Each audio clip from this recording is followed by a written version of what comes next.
2019 and came up with the reorganization of Jammu and Kashmir 2019. That act is under challenge. आप जितने भी कवानीन इस वक्त यहाँ सामने ला रहे हैं, जितने भी लोगों को आप यहाँ ला रहे हैं, अब आप कोशिश कर रहे हैं कि उनको एमपे की वजह से इनको यहाँ का बाशिंदा बनाया जाए।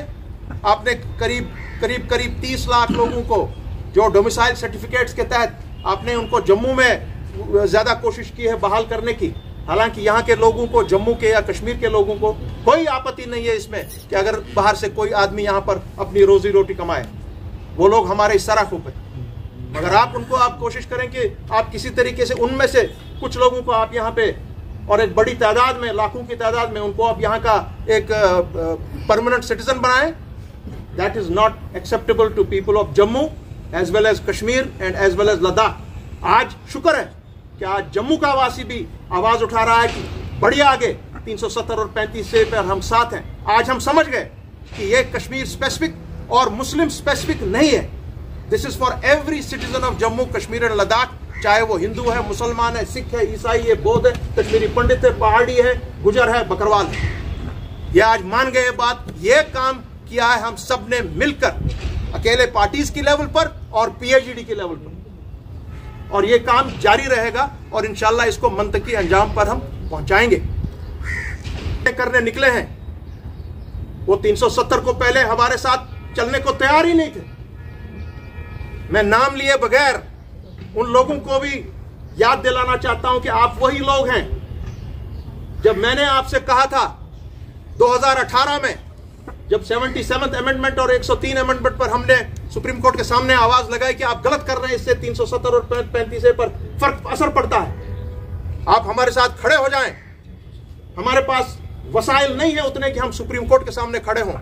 ये लोग जो आजकल दर दर भटकते रहे हैं, दर बदर फिर रहे हैं और कह रहे हैं कि आप ये क्या करके देंगे हमको, हमने इसको देखा है, ये कोर्ट का मामला है, पार्लियामेंट का मामला है। आपको याद है कि जब मैं आपसे और आपके चंद साथियों से मैंने कहा था कि आइए जरा हमारा हाथ बटाइए, आप भी इस पे थोड़ी कंट्रीब्यूशन कीजिए, मैं अकेला नहीं लड़ सकता हूं सुप्रीम कोर्ट में, एक एक सिटिंग पर लाखों का खर्चा आता है।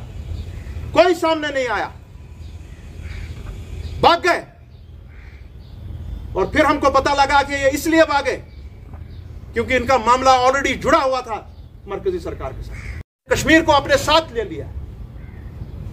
मैं उनको आपकी चैनल की वसादत से इतना कहना चाह रहा हूं, अपने होम मिनिस्टर को भी कहना चाह रहा हूं, प्राइम मिनिस्टर को भी कहना चाह रहा हूं, सर विद ड्यू रिस्पेक्ट, अगर 370 हटने के बाद जम्मू कश्मीर मुल्क का एक हिस्सा बन गया, ये नहीं था तब तक पूरी तरह से, तो जो 11 स्टेट्स में 371 है, तो क्या वो स्टेट्स हिंदुस्तान का हिस्सा नहीं है? ये बताएं। सो अब ये पूरा, और अच्छा है हमने तकलीफ उठाई, चलिए मान लिया, पूरी कौम ने, पूरे जम्मू कश्मीर और लद्दाख ने अपने यूनियन टेरिटरी बना के छोड़ दिया। मगर एक चीज शायद अल्लाह की तरफ से ये करना था, आपने जो ये 370 को तोड़ा, आपके हिसाब से तोड़ा, हालांकि वो आज भी उसी तरह जिंदा है जिस तरह था, क्योंकि 370 में उसको तोड़ने के लिए कुछ प्रोविजंस 370 में ही हैं। अगर आप उन प्रोविजंस का इस्तेमाल नहीं करते हैं तो आप 370 नहीं तोड़ सकते हैं। असेंबली ऑफ यूनियन ने constituent assembly of Jammu and Kashmir को देकर एक लीगल और कॉन्स्टिट्यूशन जो अथॉरिटी थी उसमें से आया है। जो साहिबान ये कहते थे और हम पर मजाक उड़ाते थे कि पार्लियामेंट में नंबर्स नहीं है हमारे पास, हमने उनको कहा था कि पार्लियामेंट का इसके साथ दूर दूर का कोई ताल्लुक ही नहीं है भैया, it has nothing to do with numbers.